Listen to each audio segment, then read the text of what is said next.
घर ही के भीतरी में मार परता, तोहरे करन मुकालात परता।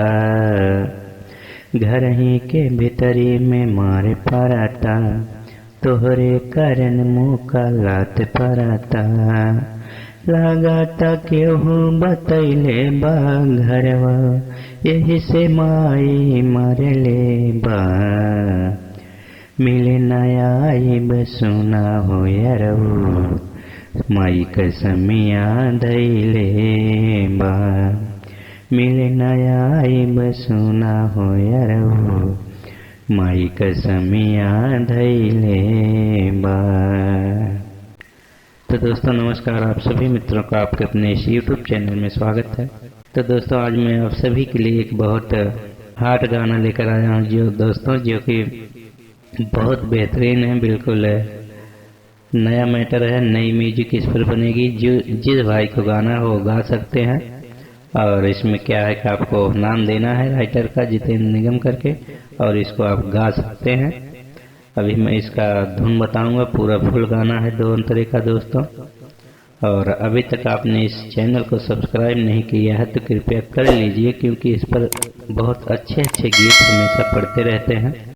और उम्मीद करता हूँ ये गीत आपको जरूर पसंद आएगा दोस्तों। बिल्कुल रियल बात है, ऐसा होता है। अभी जो आप सभी ने सुना टॉपिक, तो ज़्यादातर ऐसे हो रहे हैं। तो चलिए इसे हम धुन करेंगे और आपको सुनाते हैं कि जैसे एक लड़की है, जब गांव जवार की बातें होती हैं दोस्तों, तो जब घर वालों को पता लग जाता है तो लड़की को बहुत घर वाले मारते हैं, क्या करते हैं आप समझ सकते हैं। तो वही मैटर है कि घर ही के भीतरी में मार पराता, तोहरे करन मुकालात पराता। लागत केहू बतैले बा घरवा, यही से माई मरले बा। मिले नया आइब सुना हो यारऊ, माई कसमिया धैले बा। तो दोस्तों ये कितना प्यारा मुखड़ा बना हुआ है। तो चलिए इसे हम धुन करेंगे, उसके बाद अंतरा भी मैं आपको सुनाऊंगा किस प्रकार इसका अंतरा बना हुआ है। अंतरा भी बहुत बेहतरीन बना हुआ है दोस्तों, बहुत अच्छे शब्द हैं। तो चलिए इसे भी हम धुन में करते हैं।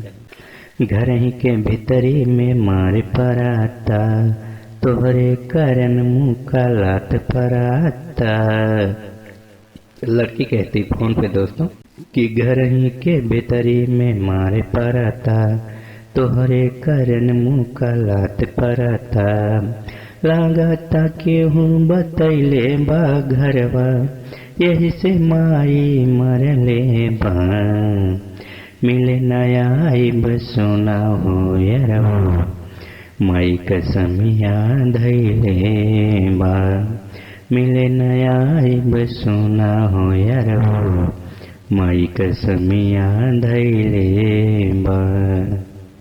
तो दोस्तों इस तरह से आपका मुखड़ा रहा। चलिए हम आपको अंतरा दिखाते हैं और सुनाते हैं। तो अंतरे में क्या है कि क्या क्या मार पड़ी है, तो क्या क्या दर्द हो रहा, कैसे हो रहा है, इस तरह का शब्द आप ले सकते हैं।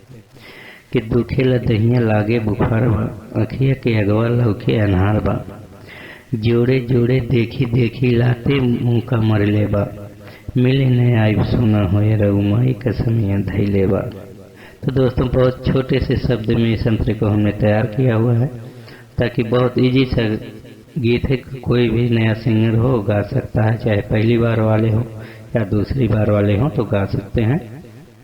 तो चलिए इसे भी हम धुन करते हैं, और आप भी साथ में इसे धुन में कीजिएगा, या अपने तरीके से इसका स्क्रीनशॉट ले लीजिए आप, तो अपने तरीके से रियाज कर सकते हैं।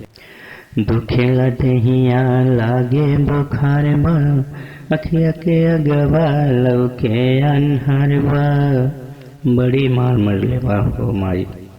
दुखे लदहिया लागे बुखार बा, अखिया के अगवा लौके अनहार बा। जोड़े जोड़े देखी लाते घूसा मरले बा। जोड़े जोड़े देखी लाते मुका मरले बा। मिले नया आइब सुना हो यारऊ, माई कसमिया धैले बा। मिले नया आइब सुना हो यारऊ, माई कसमिया धैले बा। तो दोस्तों ये आपका फर्स्ट अंतरा रहा। चलो इसी तरह आपको दूसरा अंतरा भी गाना है, चलिए इसे भी हम धुन में करके सुनाते हैं। अब उसके आगे क्या कर सकते हैं, क्या बातें हो रही हैं कि जान गईल सब टोला मोहल्ला, गौवा में हमारे हल्ला बा, शोर मचा के हमके तोहके, माई बड़ी गरियले बा, मिले न आइब सुना है रो, माई कसमिया धैले बा। तो दोस्तों इस लाइन को 2 बार करना है, तो उसके नीचे हमने कर दिया है कि मिले न आइब सुना जितेंद्र, माई कसमिया धैले बा, राइटर का नाम है दोस्तों। तो इस तरह से नाम देकर आप गा सकते हैं। तो चलिए इसे भी हम धुन करके आपको नाम भी सेट किया हूँ, इसी तरह से आप गा सकते हैं। जान गईले सब टोला मोहल्ला, गाँव में हमारे चर्चा बा, सब जान गईल बा टोला मोहल्ला हमके बड़ी थूकता हो। जान गईल सब टोला मोहल्ला, गाँव में हमारे हल्ला बा, शोर मचा के हमके तोहके, माई बड़ी गरियले बा, शोर मचा के हमके तोहके, माई बड़ी गरियले बा, मिले नया बसुना हो यार हो, माई कसमिया धैले बा, मिले नया बसुना जितेंद्र, माई कसमिया धैले बा, मिले नया बसुना जितेंद्र, माई कसमिया धैले बा। तो दोस्तों इस तरह से ये गीत बना हुआ है और उम्मीद करता हूँ आप सभी को बिल्कुल ये मैटर जो है बहुत अच्छा लगा होगा। कैसा लगा आप जरूर कमेंट कीजिएगा दोस्तों। तो मिलेंगे किसी नए टॉपिक के साथ नेक्स्ट वीडियो में। तब तक के लिए आप सभी दोस्तों को नमस्कार, धन्यवाद।